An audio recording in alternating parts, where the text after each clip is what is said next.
Bismillahirrahmanirrahim. Assalamualaikum warahmatullahi wabarakatuh.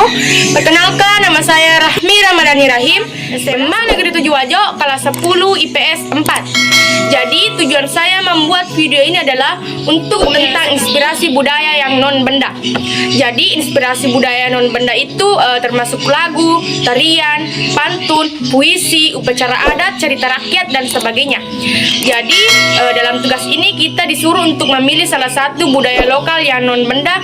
Saya ini memilih cerita rakyat khusus Sulawesi Selatan yang berjudul Nenek Pakande.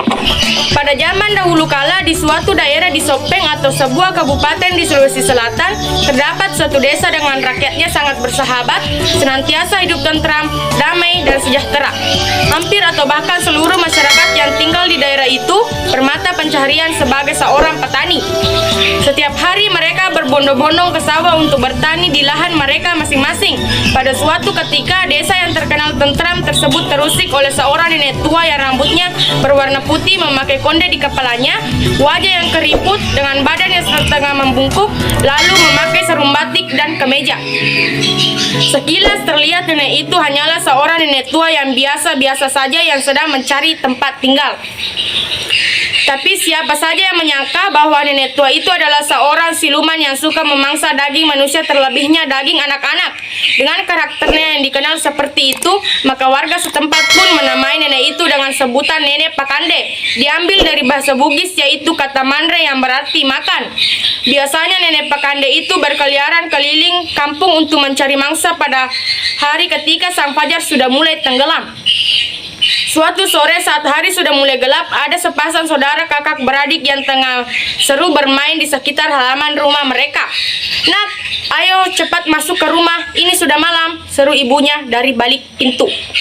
Akan tetapi kedua bersaudara itu sedikit pun tak menghiraukan apa yang diperintahkan oleh ibunya dan kemudian kembali lagi bermain.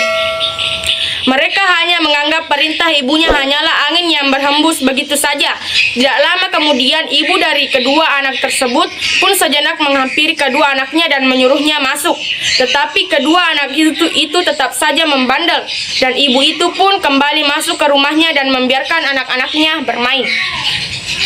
Tanpa ibu itu menyadari yang sangat sunyi, tak ada seorang pun yang berlalu lalang di sekitar tempat itu. Nenek Pakande mempergunakan waktu itu untuk menculik kedua anak tersebut, lalu dijadikannya mangsa. Berselang waktu kemudian, ibu dua orang anak tersebut keluar dan didapatinya kedua anaknya sudah tak ada lagi di tempatnya. Lalu ia mencari ke seluruh penjuru rumahnya, tetapi ia tak menemukan anaknya sekalipun. Ia pun bergegas keluar rumah sambil berteriak minta tolong.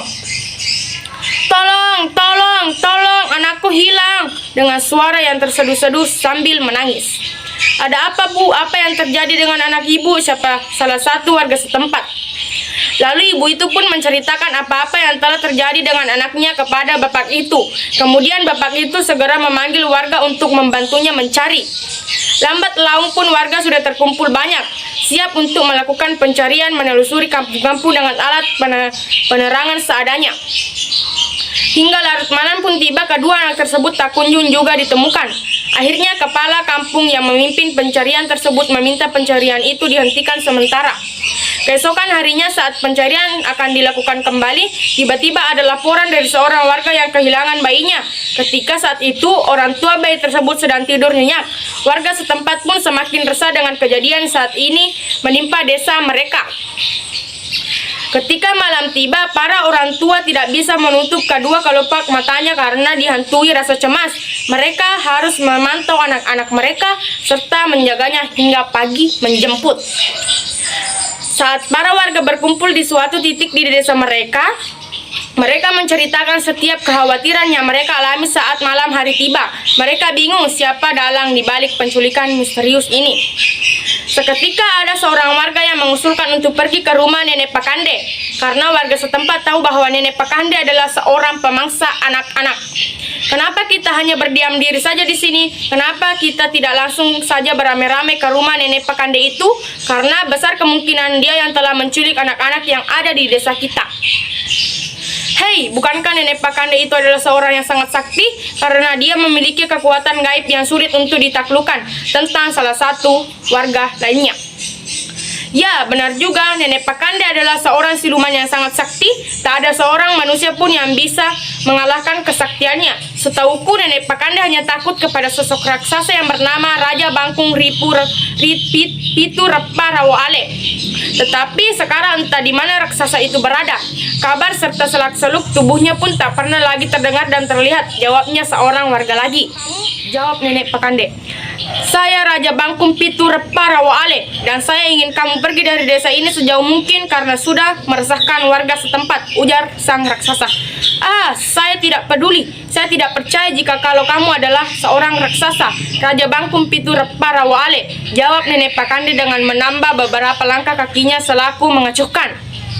Labedu pun menumpahkan seember busa sabun yang dipakainya untuk mengelabui Nenek Pakande sebagai air liur raksasa, lalu memperdengarkan suara mengaumnya.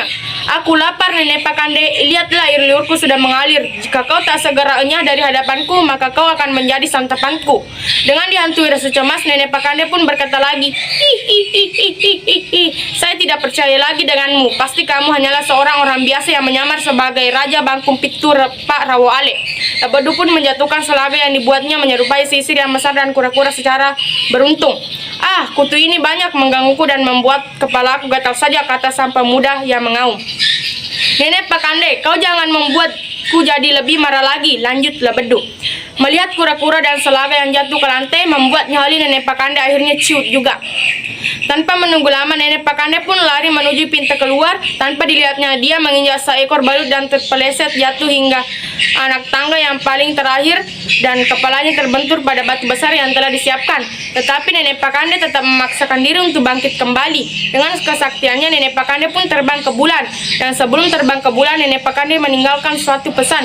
Saya akan memantau anak kalian dari atas sana dengan cahaya rembulan di malam yang sangat gelap.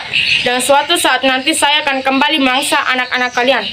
Maka dari itu, orang tua sekarang banyak yang menasihati anaknya jangan keluar jika sudah malam. Nanti kalian dimakan oleh Nenek Pakande. Sekian, itu cerita rakyat saya yaitu yang berjudul Nenek Pakande. Mohon maaf jika ada kesalahan dan kata-kata yang kurang berkenan di hati kalian. Karena manusia itu tidak pernah luput dari kesalahan. Sekian, terima kasih telah menonton video saya. Sekian, assalamualaikum warahmatullahi wabarakatuh.